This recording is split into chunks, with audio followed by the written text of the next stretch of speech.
Jeff Stein to talk about something that happened on this day that has an Iowa connection. And apparently we're going to go up, up, and away, Professor. We are indeed. Break into song if you like. You know, we're used to the Iowa State Fair being in early to mid-August. Well, in the old days, it was in October. And this story has to do with one of the very first Iowa State Fair events.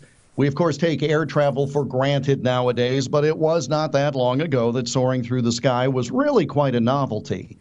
The first public demonstration of an unmanned hot air balloon was in France in 1783. Hard to believe that long ago, but it took 62 years before a similar event happened in Iowa. That was on Independence Day, 1845, before Iowa was even a state, and an unmanned balloon was sent aloft in Burlington, and it stayed in the air for close to an hour. Again, pretty big stuff in the mid-1800s. On October 9th of 1856, some 15,000 people gathered in Muscatine for the third Iowa State Fair. Again, the fair wasn't always in Des Moines. And among the day's attractions, the first manned balloon ascension ever in the state. Now, the balloon was owned by Silas Brooks, and it was called Hercules.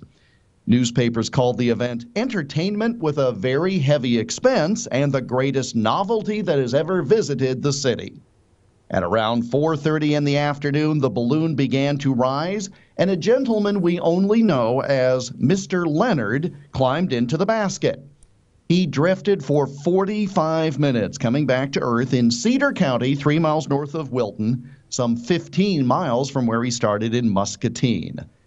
Pretty dangerous stuff back in that day. The first manned balloon ascension, a highlight of the third Iowa State Fair in Muscatine, happened on this date back in 1856.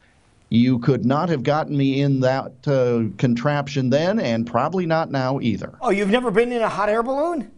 There's enough hot air when I'm just doing this segment in the studio. Wow, and so that there's would no be need. the reason you'd want to go, because you wouldn't have to worry about it. Cool, you need to do it. You have to, Jeff. All right, we'll set that up. No, next time you come into Des Moines for more than a couple of hours, we'll see if we can make some arrangements for that, because to see, especially around here, this area, and the contrast between the farm fields and the city from high above is absolutely breathtaking. But we'll wait until beautiful. the temperatures get a little nicer. Well, it is beautiful. I know from just being on an airplane, but I hardly fly either. I'm pretty much rooted to the ground. But and now you're talking about untethered balloon also, right? So it's just floating and it could wind up anywhere. Right. Right, exactly. We're not talking about the one you put quarters in front of the department store either, that you go around and around. Not that one either. Those go a little fast for me too. Okay, see, that's what I thought. So again, on this day is when the first manned hot air balloon flight went up over in eastern Iowa. All right, people want to go back and revisit some of the things we just talked about today. What's the easiest way to do so? Easiest way is iowaalmanac.com. Obviously, technology makes these things wonderful today, no question about it, but it was quite a feat back then, and you can learn more at iowaalmanac.com. That's amazing. You said 15,000 people were there, and that was obviously before any social media of any kind to gather people to one place.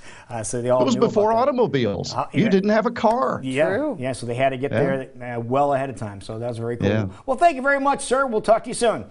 I will talk to you tomorrow. Thanks. All right, Thank you.